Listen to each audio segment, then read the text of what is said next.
Hello, and welcome to Linux Action News, episode 258, recorded on September 14th, 2022. I'm Chris. And I'm Wes. Hello, Wes. Let's do the news.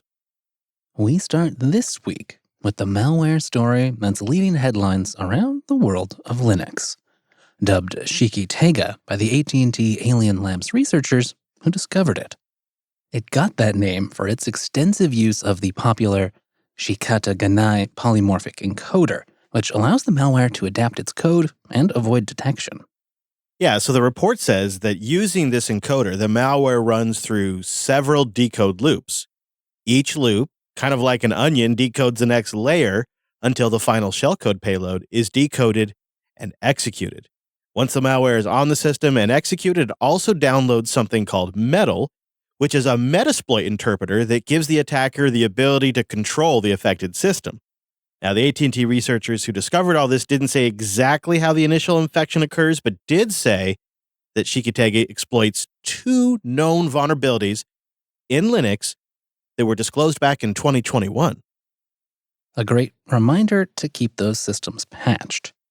Now, the most common use of systems that do get exploited, well, of course, it's to run the open source multi-cryptocurrency miner application known as XMRig. But, as you mentioned there, Chris, they also install a powerful Metasploit package that gives attackers a few different capabilities, including controlling a webcam, stealing credentials, firing up reverse shells, or just installing whatever additional packages they feel like. Yeah, at that point, the box is basically theirs. And to further reduce the chances of getting caught, and to avoid the detection by a lot of different network security products, the attackers behind Shiki-Tega use the legitimate cloud hosting service infrastructure out there as their command and control systems. Sneaky, sneaky. Now, that choice does cost more money and puts the operators of the malware at risk of being traced and identified by law enforcement. But it offers better stealthiness in compromised systems. I mean, most enterprises these days already have a lot of traffic to cloud systems. It just makes it a lot harder to identify.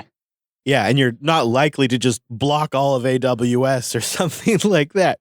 The at&t researchers report a sharp rise in Linux malware this year in general, and they've been advising system admins to just get your patches, get your security updates, use endpoint detection, and take regular backups of your most important data. Seems like good advice to us. To hear more of our thoughts on the matter, go check out episode 474 of Linux Unplugged. After 3,800 commits and nearly a year in development, OpenWrt 2203 has been released.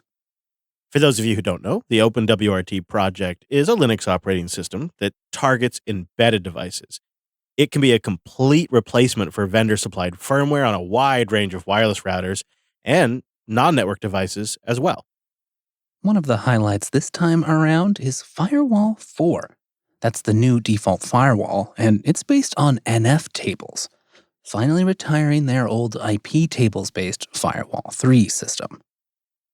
OpenWrt 2203 also adds support for more than 180 new devices. That brings the total number of supported devices to more than 1,500. It also includes some shiny new Wi-Fi 6 gear. That is really nice to see.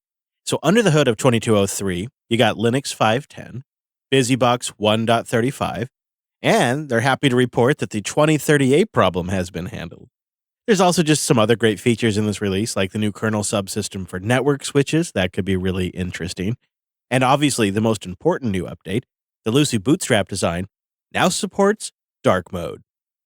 Finally! Maybe that means I won't have to do everything on the command line anymore. But jokes aside, there's a lot of good stuff that came together to make this a solid release. That 2038 problem in particular, well, that impacted 32-bit systems, and it was actually solved upstream in the Muscle C library. But being at the base of most packages, that meant getting the fix in place required a rebuild of nearly all user space applications. With that work done, though, if you've deployed a past release of OpenWrt, you can upgrade your system using sysupgrade. They say your configuration should be preserved in quote-unquote most cases, So maybe do a backup first. Do you know what's in your digital wallet? Well, maybe like most of us, you don't even have a digital wallet. But the Linux Foundation aims to change that with the newly announced OpenWrt Foundation. The Linux Foundation writes, quote, "The OpenWrt Foundation, or OWF, will help to develop open source software to increase interoperability between digital wallets." Now, this is a pretty nebulous announcement. We couldn't get some of the details we wanted for you guys. I don't know of a ton of these digital wallets out there, let alone needing to make them interoperate. It doesn't seem that the Linux Foundation has any intention to create a new standard, and the OWF will not publish a wallet of its own. Rather, their goal is to just bring the community together to build an open source software engine, they say, that can be used by anyone to create digital wallets. The Linux Foundation's executive director, Jim Zimlin, said this, quote, "We are convinced that digital wallets will play a critical role for digital societies. Open software is the key to interoperability and security. We are delighted to host the OpenWrt Foundation and excited for its potential." The OWF is a brainchild of Daniel Goldscheider, CEO of open banking startup Yes.com. Though today's announcement reveals there's actually a broad array of buy-in from multiple different industry players, including Okta, Ping Identity, Accenture, CVS Health, and the OpenID Foundation, among a few other different public and private entities. Well, if you want to know more about the OpenWrt Foundation, it was featured in a keynote presentation at the Open Source Summit in Europe, which, in theory, will have a video released to the public sometime, maybe, when they get to it. Also announced at the Open Source Summit Europe, the Linux Foundation is launching Linux Foundation Europe. And today we're announcing a new structure at the Linux Foundation, our Linux Foundation Europe entity.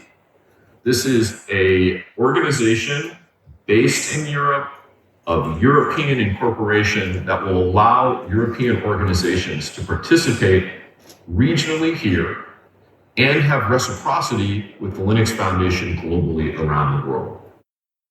The Linux Foundation also announced the results of their first ever survey of the European open source community.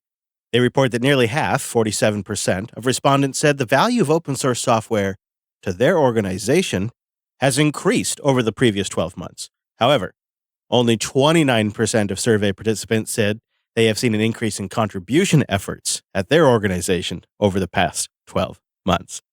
Closing this gap, however, will be part of the Linux Foundation Europe's mission, according to them, with messaging aimed at not only about how to contribute to open source, but why an organization should contribute to open source.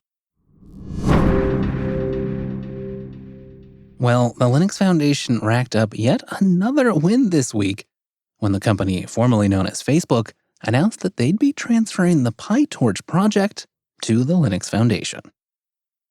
For a bit of context, as of August 2022, PyTorch was one of the world's 5 fastest growing open source software communities, alongside big names like the Linux kernel and Kubernetes. So you're probably not surprised to hear that PyTorch is by far one of the world's most important and successful machine learning software projects today. And so it's become pretty clear that it's outgrowing its place of origin in many ways. And the project noted in the announcement, quote, "We are excited to work with project maintainers, contributors, and the community to transition PyTorch to a neutral home where it can continue to enjoy strong growth and rapid innovation." The announcement, made by Mark Zuckerberg himself on Facebook, makes it clear that the new board and members will come from the commercial community, including representatives from Google, Amazon, NVIDIA, AMD, and Microsoft. Meaning they've made the official transition from the project that is seen as belonging to one company to now it's a project owned by all the big companies. And there's really a lot of big foundation energy coming off the Linux Foundation folks over all of this. They are stressing that this move makes PyTorch more industry neutral, and they believe that it's vital for future growth, writing, quote, "By creating a neutral home, the PyTorch Foundation, we are collectively locking in a future of transparency, communal governance, an unprecedented scale for all. We've got some bad news for you Chromebook enthusiasts out there. It looks like the Google Pixelbook is no more, with reports surfacing that not only has Google canceled the upcoming Chromebook, but it's also disbanded the team who were working on it. This might be a bit of a surprise. There were some hints that Google was working on a new Pixelbook as recently as last year's Google I/O. But like so many Google products, the main problem here was the high price. Add to that the lack of sales and just generally not a lot of interest for an expensive Chromebook, and I don't think this really is that surprising. It's kind of a repeat of a story we've seen a few too many times. Google makes something that's actually pretty good, but it doesn't really commit, and no one buys it, and it eventually gets canceled. Same old, news at 11. Linode.com/LAN. Go there to get $100 in 60-day credit on a new account. That's a great way to support the show while you're getting yourself something. Linode is fast and reliable cloud hosting with the absolute best support in the business. Real humans every day, all day long. Linode's architected in a way where they had to compete on the merits of their business, the quality of their service, and their customer service. And that's probably why we run everything on Linode, because that culture has permeated deep into Linode, and it makes everything stable, reliable, fast, easy dashboard, great API, good documentation. When you start at the point of we have to compete on the merits of our product, it really makes the whole thing great. I just really connect with that. And they've been doing this for nearly 19 years. They're not a big player in this market because they got a bunch of crazy funding. And so they just built something overnight and just tried to get as much users as possible to then make it profitable. That's not why Linode's big. Linode isn't my favorite place to host services because they built a book business first that needed a lot of infrastructure. And so then they started reselling their excess capacity. And, that's not how they did it. You know what I'm going to say. They did it by building something great. That's why they're willing to give you $100 to go try it out, to kick the tires and see what Linode can do for you. And they're 30 to 50% cheaper than those hyperscalers out there. They have 11 data centers around the world for you to choose from. Great features such as S3 compatible object storage, cloud firewall, simple, clear backups, Kubernetes support, Terraform support, Ansible support. I could go on and on. They've got a price to performance ratio that's going to work for you. You're really going to like it. So go build something, go learn something, and try it for yourself while you support the show. Go to linode.com/LAN. Get that $100 in 60-day credit and kick the tires for yourself. See what we've been talking about. linode.com/LAN. And a big thank you to Collide for making this episode possible. Collide.com/LAN. Collide is endpoint security that uses the most powerful untapped resource in IT, the end users. If you're trying to achieve security goals, maybe it's for yourself, maybe it's for a third-party audit, maybe it's for a boss, the conventional wisdom is you got to treat every device like it's Fort Knox. Old school device management tools like MDMs, they force disruptive agents onto your devices. They make the computers run slower. They often are restrictive. And sometimes, if not always, they seem to bring their own vulnerabilities with them. It just has a way of pitting the users against IT. I don't like that vibe. It's not good. You don't want the two camps to be enemies. You don't want to bring in something that creates its own security problems and then users perform their own shadow IT to get around it. That always breaks down. Collide does things differently. Instead of forcing changes on users, Collide sends them security recommendations via Slack. Collide will automatically notify your team when their devices are insecure and give them step-by-step instructions on how to solve the problem. By reaching out to employees via friendly Slack DM and then educating them about company policies, Collide can help you build a culture in which everyone contributes to security because everyone understands how and why to do it. And for IT admins, Collide provides a single dashboard that lets you monitor the security of your entire fleet. Maybe they're on a Mac, Windows, or yeah, of course, Linux. You can see at a glance which employees have their disks encrypted, their OS up to date, and a password manager installed.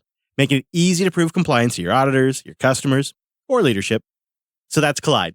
User-centered, cross-platform, and security for teams that slack. You can meet your compliance goals by putting users first. Visit collide.com/land to find out how.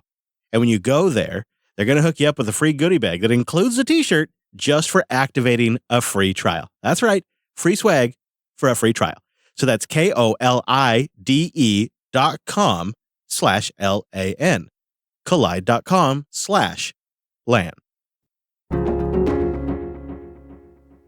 As we record, the Linux Plumbers Conference is underway.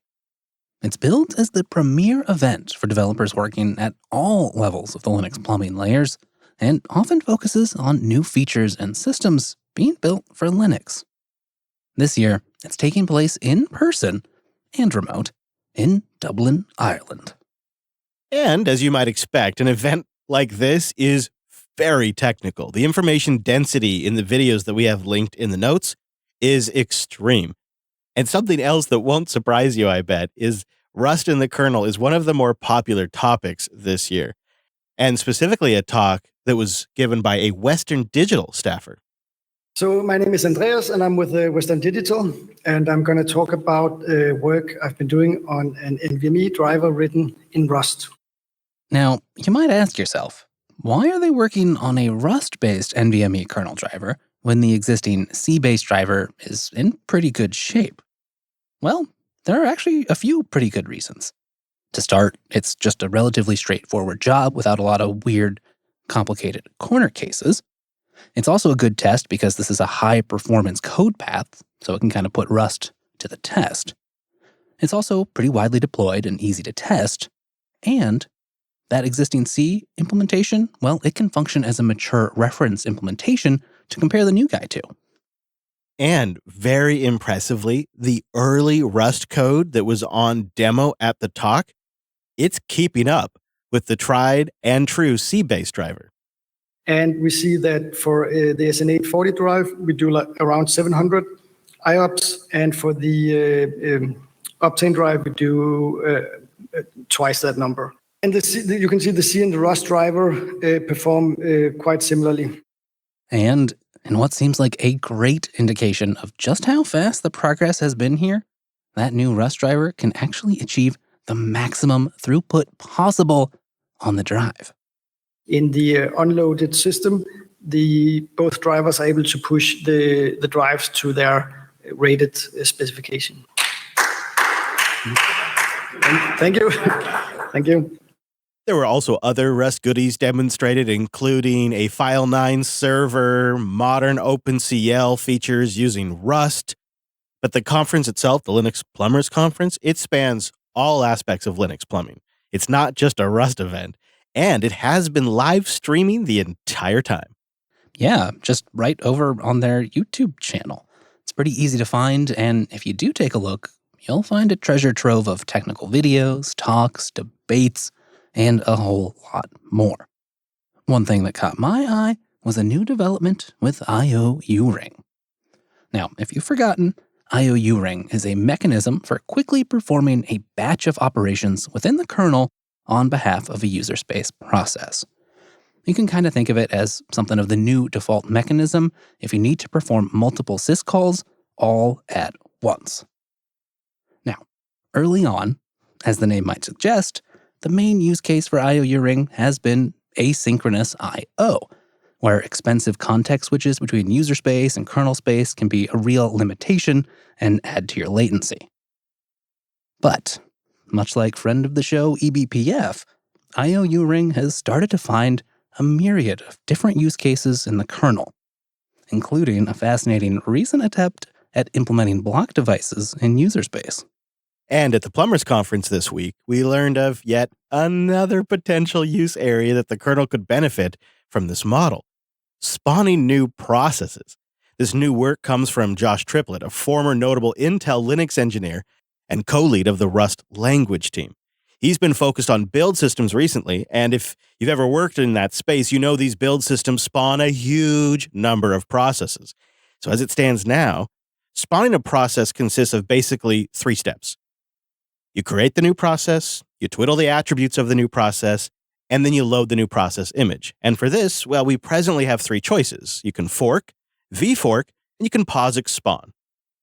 Fork is by far the most common of those methods, going back to the early days of Unix, but it comes with a fair bit of complexity and overhead.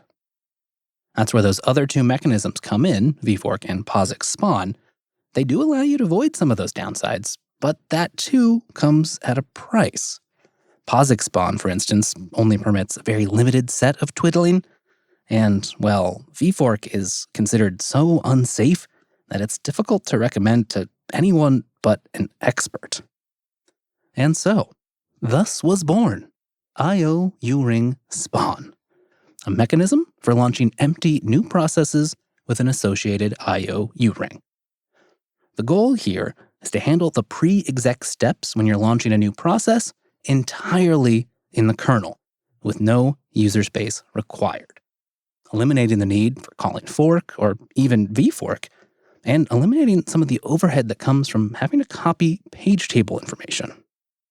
Now, we should probably stress here that this work is really just getting started, but early benchmarks show that IO U-ring spawn is much faster than fork or POSIX spawn, and it's even up to 10% faster than vfork, while being a whole lot safer and more flexible. And according to Josh, he and Jens Axbo, the IO U-ring and block device subsystem maintainer, and as we've mentioned here on the show, something of a performance optimization wizard himself, well, they have plans in the works to speed things up even more. I love that. You get a real sense that there are some performance hounds on the job these days, and they are laying the foundation for massive optimizations that no doubt will benefit the enterprise, but are absolutely going to benefit everyday Linux users as well. You really see the work of the future getting started today at the Plumbers Conference. And this is just one of those chances we have as free software users to watch this stuff get made and discussed and demonstrated and debated in real time.